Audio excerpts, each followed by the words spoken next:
Night, isn't it? Feels like morning, but can't think why.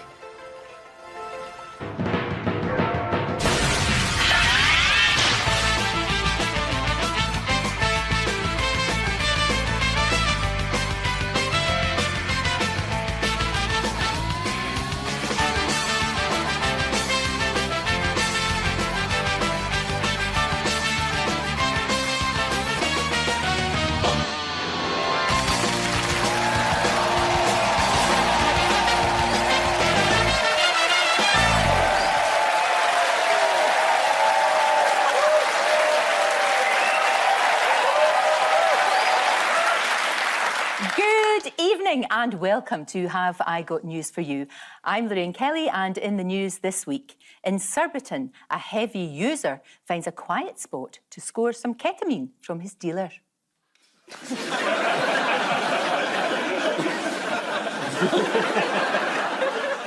On I'm a Celebrity, there's evidence that Colleen Rooney is struggling with the bean-heavy diet.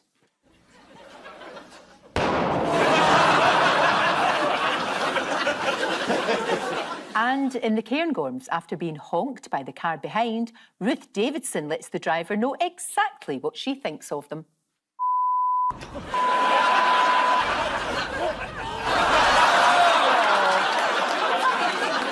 On Ian's team tonight is a journalist who used to host a podcast called How to Win an Election. It's not for me to judge whether it's any good or not, but apparently Rishi Sunak and Kamala Harris were regular listeners. Please welcome Matt Shortley.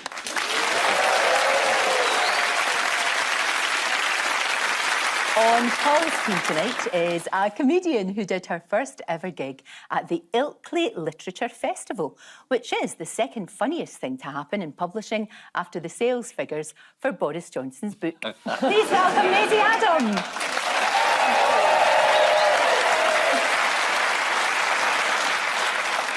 Well, we begin with the bigger news stories of the week. Ian and Matt, have a wee look at this. As a farmer, Keith Farmer. That's inheritance tax for you. No, I'm an economist. These are all pound coins. Well, this is a big farm protest, and Matt was actually there. Yes, there's nothing better than standing in the drizzle speaking to members of the public.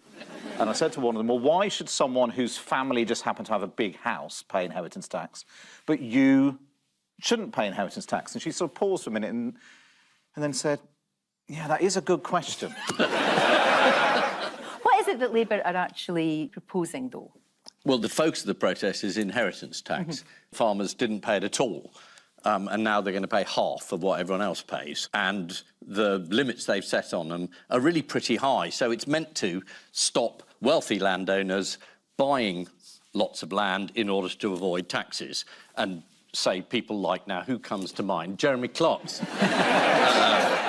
Who originally bought his farm in order to avoid paying any tax on it, has now become the champion of the small farmer who's probably not going to get hit by this and is going to end up worse off for lots of other reasons. It's a bit like if there was a big shepherdesses protest and Marie Antoinette turned up. What sort of drugs are you on? And share them out. Exactly. Mostly ketamine, but...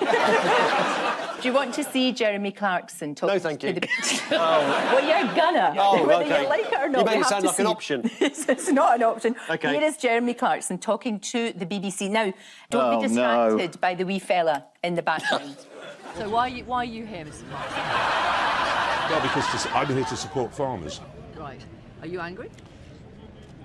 It's difficult to be angry on somebody else's behalf. That's like being... Yes, no, I'm not angry on someone else's behalf. Right. So it's not about you. It's not about your farm and the fact that you bought a farm to avoid inheritance tax. Classic BBC there. Classic. Oh, yeah. It's not the fact that I bought a farm to avoid inheritance tax. The fact.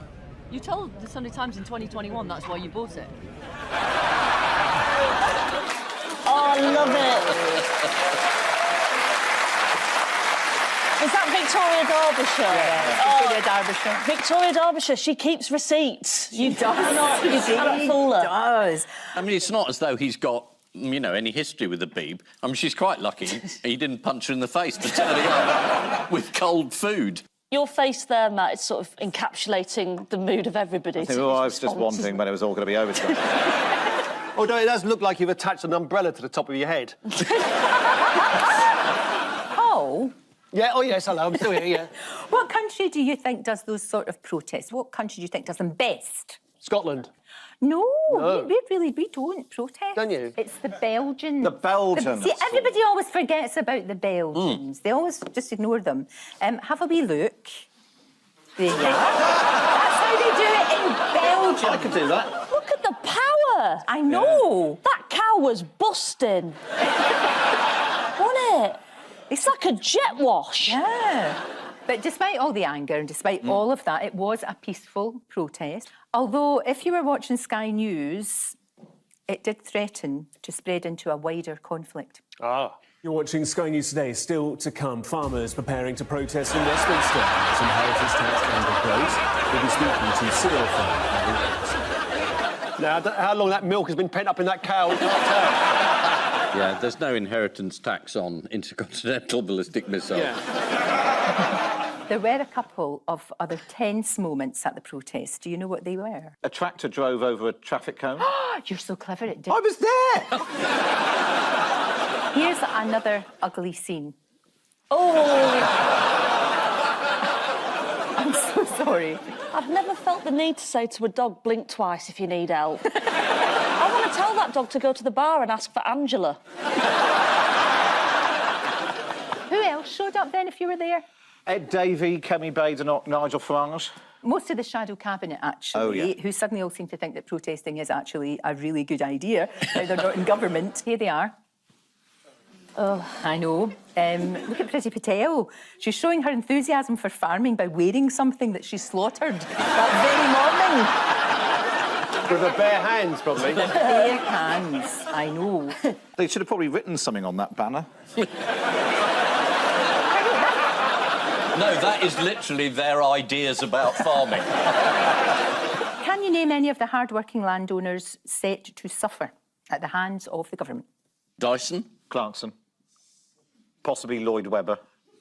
Tom Peck in the Times revealed Nigel Farage. Nigel Farage has land worth $3 million. Here he is at the protests. Oh, my God, I've never wanted a busting cow to hand. Straight in there. What does he grow on his farm, Farage? Fags? I don't know. I think he's got a vast tobacco crop. I can imagine what he puts on his crops, because there's plenty of that. Save himself a fortune. So, what evidence has Keir Starmer produced to show that he is on the side of the farmers? Oh, his parents kept donkeys. They did. Against their will. They did indeed. Well, he told the BBC this week, my first job was on a farm, says Sir Keir. I grew up in the countryside. We are a rural family. Although 3 weeks ago on a visit to a factory in Hull, he also claimed to have grown up in a factory just like this one. Where was he during all these protests, though? He was abroad. He was, yes. He was at G20. He was indeed. He spent the week in Brazil at the G20 summit, meeting world leaders, after which he went out into Rio to talk to locals and tell them how he'd grown up in a favela. He also popped to Paris for some entente cordiale. Here he is with President Macron. Now, keep an eye behind them. It looks like some of the French military vehicles have been supplied by the Flintstones.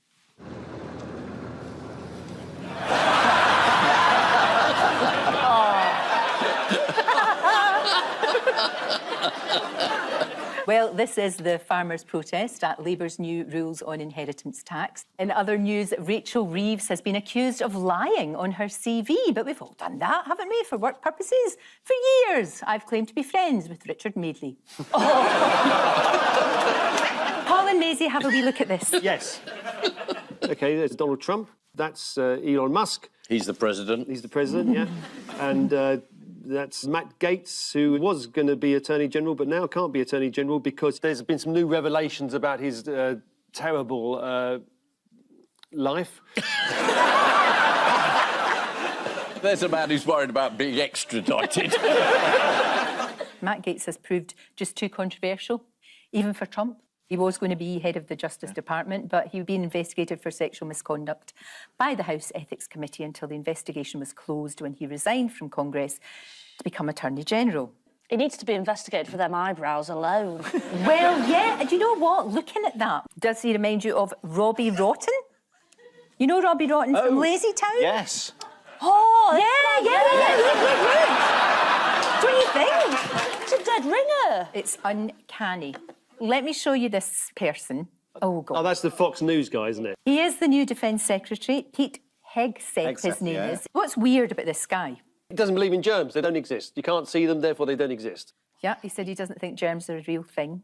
Now, he does have a military record, so you would think he'd have a good aim with a weapon, right? Well, have a look at him throwing an axe. Yes. Who's going to win this battle of the lumberjacks?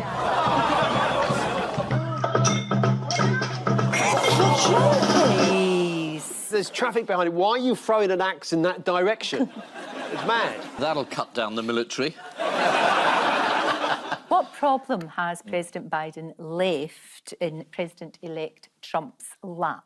Ukraine. Leading to... World War III. No, World War III, maybe? Maybe World War III.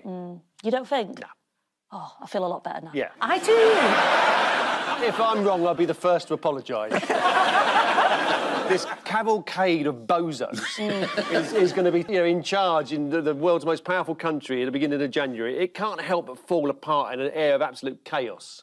That is the most brilliant analysis, and the collective noun for bozos is a cavalcade. Yes. A cavalcade of bozos. Yeah. Love that. Love it.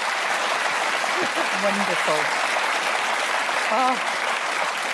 Would you like to see Trump's pick for Education Secretary? Yeah, let's have a look at that. Called Linda McMahon. She's enjoying a day out with the family. Mom, Come on. just remember, like you told me when I was a little girl, this is gonna hurt me a lot worse than it hurts you. Get her!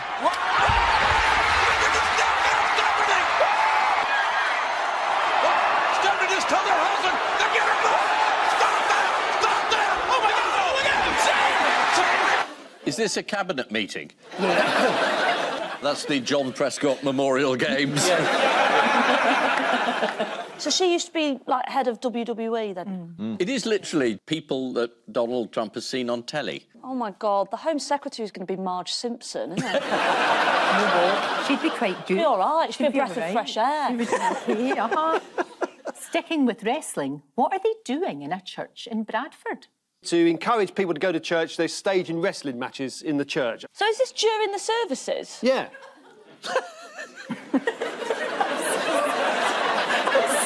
As it says in the Bible, the best of 3 falls and 1 submission. So it's wrestling matches in church. It's good, but I think it would be better if it was actually, like, the clergy doing it. Yeah. You know what I mean? The Archbishop of Canterbury should be in there, shouldn't he? Yeah, he should. Unfortunately, there's been a fairly major inquiry into that. You kind of ran into him recently, did you not, Ian? Yeah, I did. You did? How was that encounter? He appeared at a public event the day after he resigned in disgrace and thought no one would say anything. And he came over and said hello, so I said something. Did you? You've got balls, you really have. He just seemed to me entirely shameless. You know, years ago on this programme, I used to accuse Ian of being a bit snobbish. But now I withdraw that when I realise he meets the Archbishop of Canterbury at a drinks do at the British Museum. Do you think so, Paul? Do you think you'll be missed at all? We'll always hit somebody else. Oh, the Archbishop of Canterbury, sorry. Sorry.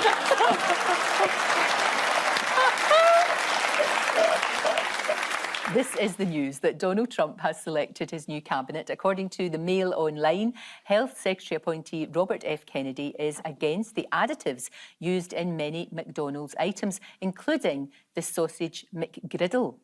Coincidentally, that's also the name of Donald Trump's favourite Scottish porn star. So...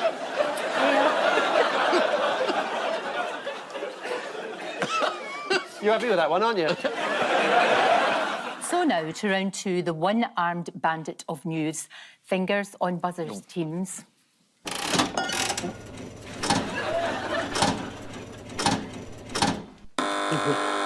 Paul? I'm vaguely aware that the Americans have trained rats to drive cars. Why? Well, there's nothing better to do. Well, it is the news, absolutely, Yes. that rats can drive. Yes. And what's more, rats enjoy driving. Do they? So how did scientists find this out, that rats are petrol heads, basically? A questionnaire? Has someone put something in my drink? What? Yeah. OK, so they've put a rat in a car. Yes. And they've sort of seen the rat go, hey! Why are we seeing if rats like driving? Well... Why is that on the to-do list? Well... You lot just seem like you're really fine with this. Absolutely. Researchers at the University of Richmond in Virginia... found that rats could be trained to drive a car in return for a reward. Yeah. The scientists first observed this during the pandemic. So, in the pandemic, when we were all clueless as to how we were going to find a solution, and you're telling me some scientists went, do you know what I'm going to find out today? Does a rat enjoy driving? I reckon we'll put the vaccine off till tomorrow. Would you like to see a rat driving? Well, yes, clearly. Yeah, obviously. Just to prove to Maze that it exists. OK, here's one. There we are.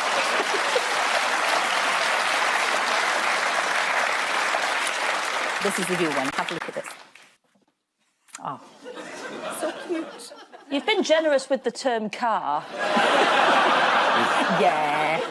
There's remote control going on here. No, I think the rat is just trying to get the treat but can't because someone's put it in a car. I don't think the rat is going, watch this, I can do a three-point turn.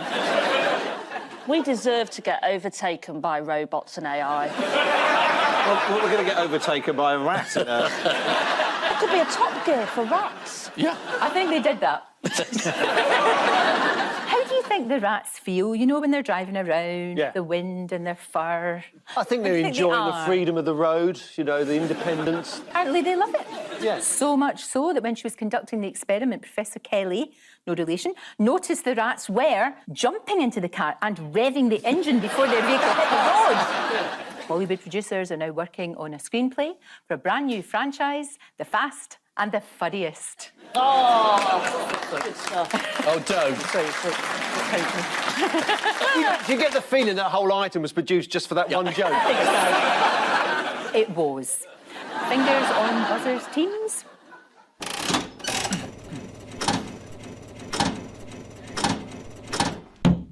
Oh. Yeah, Mel Gibson isn't Scottish. Really? Yeah, apparently he's Australian and he wasn't involved in Scottish independence. True, but not what we were really looking for. This here is the news that Scottish people are better at spotting fake accents than people in the South. Right. So why are we better than you soft Southerners then? I suppose you've got to have a good ear for accents to understand what each other are saying. Researchers from Cambridge University, no they less. don't know nothing. They put some Scottish rats in a car. Researchers from Cambridge University think that centuries of tension and conflict have made Northerners, Scots and the Irish more wary of outsiders. Therefore, they are more attuned to spotting fakes, like Rod Stewart. Rod Stewart's not real? Who did Theresa May impersonate recently? Did you see her? Was it James Brown?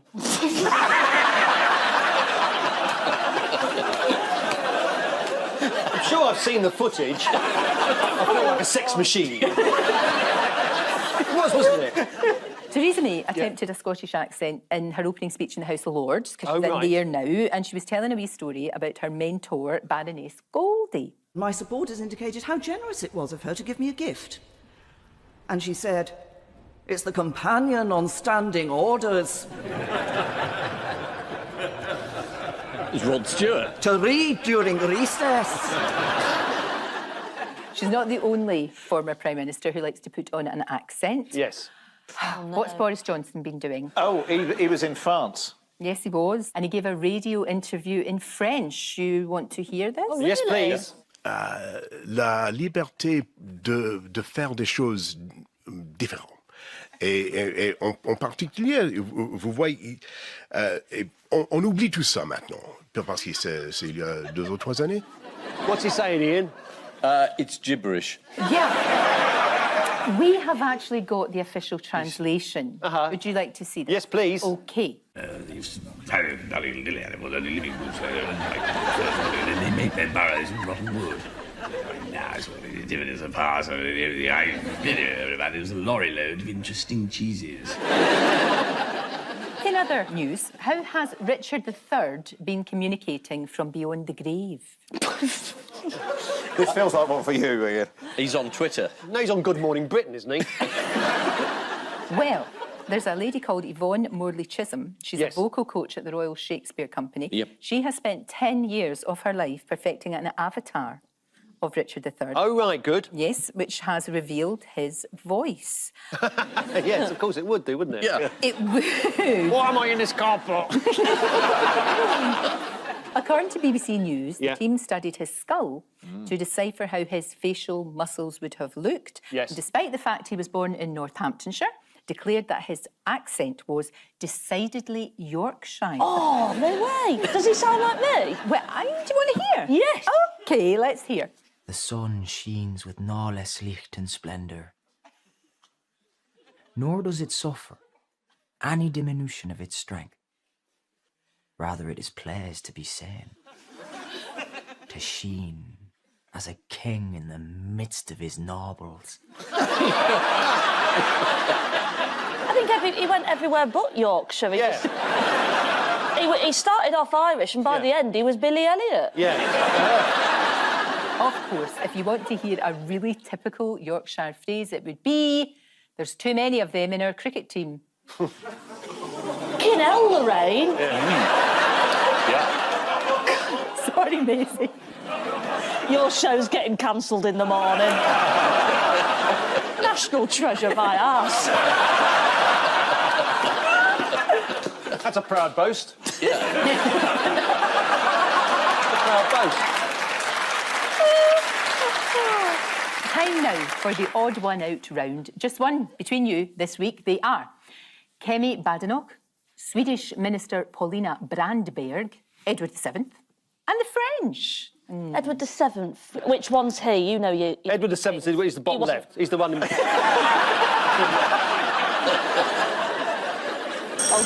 I know one thing. Yeah. You know more than one thing. You know your name and where you live. That's two things.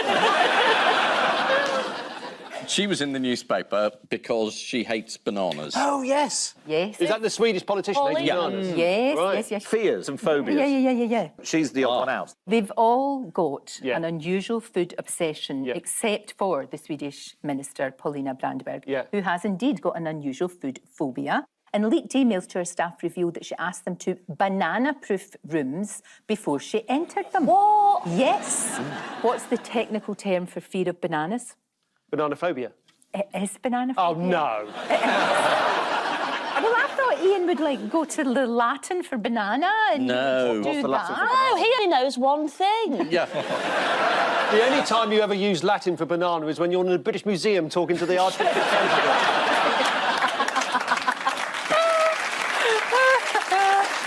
Do you want to tell me what drink Kemi Badenoch is obsessed with? It's Diet Coke. It's actually Coke Zero, but it has to be at room temperature. Depends what the temperature of the room is. Yeah.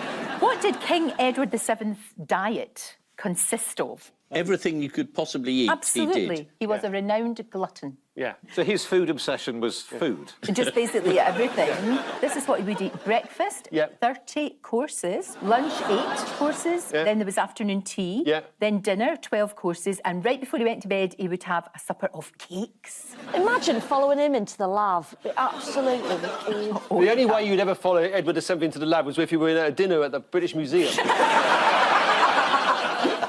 What British food are the French supposedly obsessed with? Roast beef. No. No. No, it's Fish and not. chips. Sausage rolls. No, chocolate fingers. Les fingers de Cadbury is what they call them. Les Finger de Cadbury. Finger That was a de drag Cadbury. act, wasn't it? There's now outrage in France because the biscuits have not been seen on supermarket shelves since the spring, and the makers have not explained why. Oh. So how do you think the French have reacted? Protest. Rioting. Academic Sophie Theron Yeah. told Le Monde, Yes. when Cadbury withdraws its fingers without warning, the trust established with the brand is shattered. And That needs no further comment. Would you? Would you withdraw your fingers without warning? Is that what you're asking us? Would you like to see a French... Well, obviously we would. But whether we should is another matter. Go on, then. Would you like to see an old French advert for Cadbury's chocolate fingers? I believe I would. Yeah. Il faut monter Finger de Cadbury, vous ne pouvez pas le faire un petit peu plus long? Finger de Cadbury, c'est bon. Un petit peu plus long. And well delivered there by a young Boris Johnson. Ah. OK, time now for the missing words round. Shall we start with fish called Bob causes sensation in Leeds because what? It's got a fake Yorkshire accent. No. He buys around? No. No. Fish called Bob causes sensation in Leeds because he has a human face. Oh. What? No, he hasn't. There's Bob. Oh, yes, he does. He's got a human face. He's got a tash and all. Yeah. I think I used to go out with his sister. 132 hamsters on the loose. What? 132 hamsters on the loose women's show. Yes. Oh! They had to stand in for Janket Street Porter at the last minute.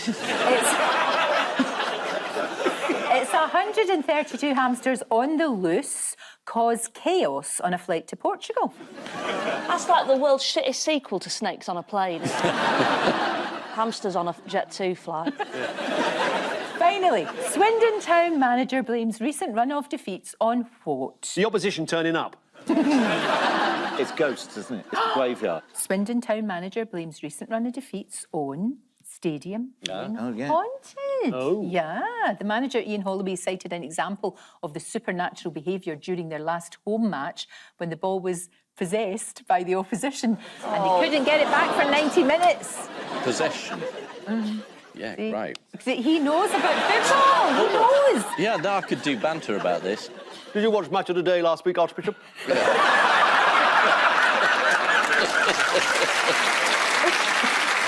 The final scores 5 are... Ian and Max have got 5. Yeah, what have we got? And Paul and Maisie have got 5. Right. Good draw. Right, before we go, there's just time for the caption competition. The monkey's saying, hello, is that the manager of Whipsnade Zoo? Guess who's in your office? Hello, Rats Taxis. What's the pickup address, please? On which note, we say thank you to our panellists, Ian Hislop and Matt Chorley, Paul Merton and Maisie Adam. And I'll leave you with news that, at a party in London, one man reacts after the guest of honour tells his father's favourite joke.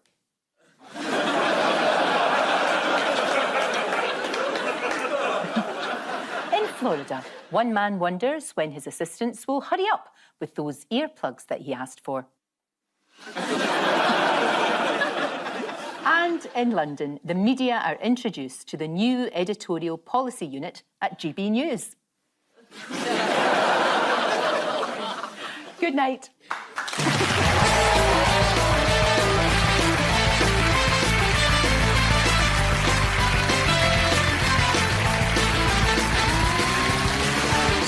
Will RFK Jr. make America healthy again? Listen to the latest episode of Americast on BBC Sounds and... what's that smell in the fridge? Dad needs a little help from his only child. New comedy, that's next.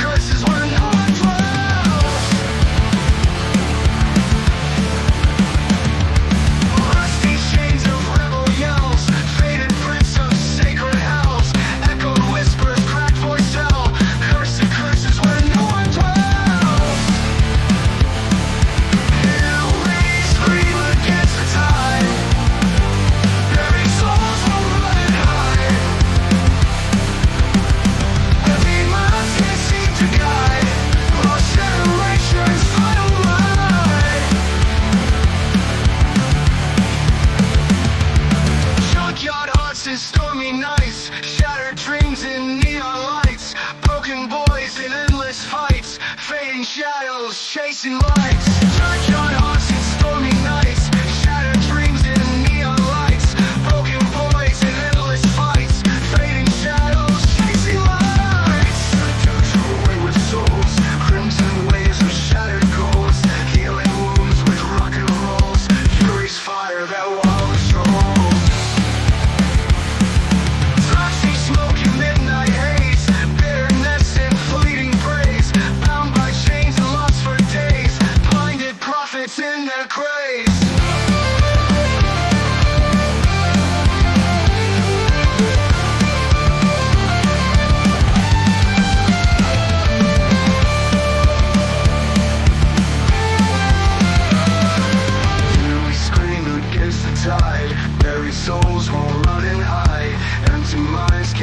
a guy. Lost generations on a ride. Lost generations on. Would you like to see an old French advert for Cadbury's chocolate fingers? I believe I would. Yeah. Ils sont bons tes fingers, monsieur Cadbury, vous ne pouvez pas les faire un petit peu plus long? Finger de Cadbury, c'est bon. Un petit peu plus long. And well delivered there by a young Boris Johnson.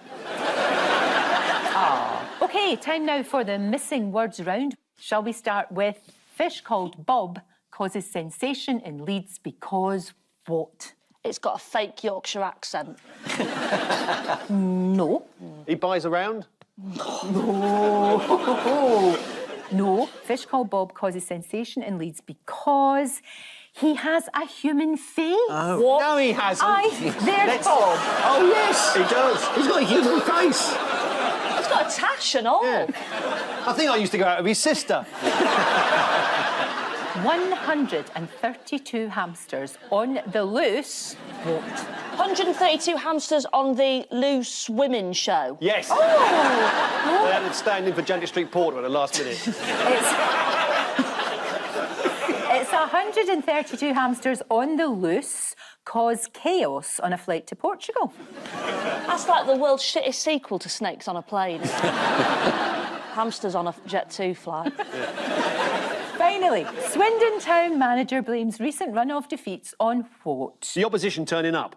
It's ghosts, isn't it? It's the graveyard. Swindon town manager blames recent run of defeats on stadium being haunted. Oh. Yeah, the manager Ian Holloway cited an example of the supernatural behaviour during their last home match when the ball was possessed by the opposition and they couldn't get it back for 90 minutes. Possession. Yeah, See? right. He knows about football. He knows. Yeah, no, I could do banter about this. Did you watch Match of the Day last week, Archbishop? The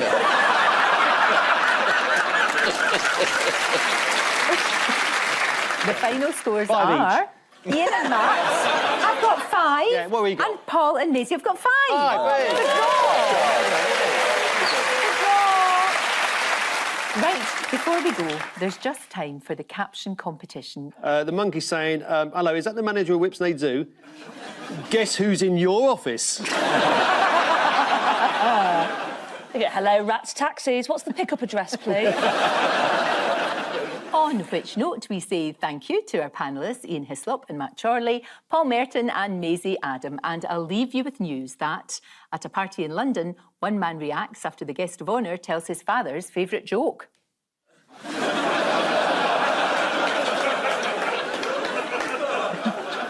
In Florida, one man wonders when his assistants will hurry up with those earplugs that he asked for.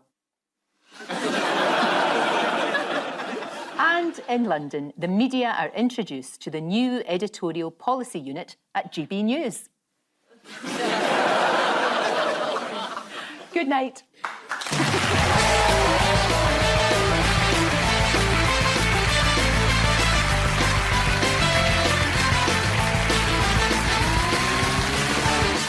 Will RFK Jr. make America healthy again? Listen to the latest episode of Americast on BBC Sounds and... what's that smell in the fridge? Dad needs a little help from his only child. New comedy, that's next.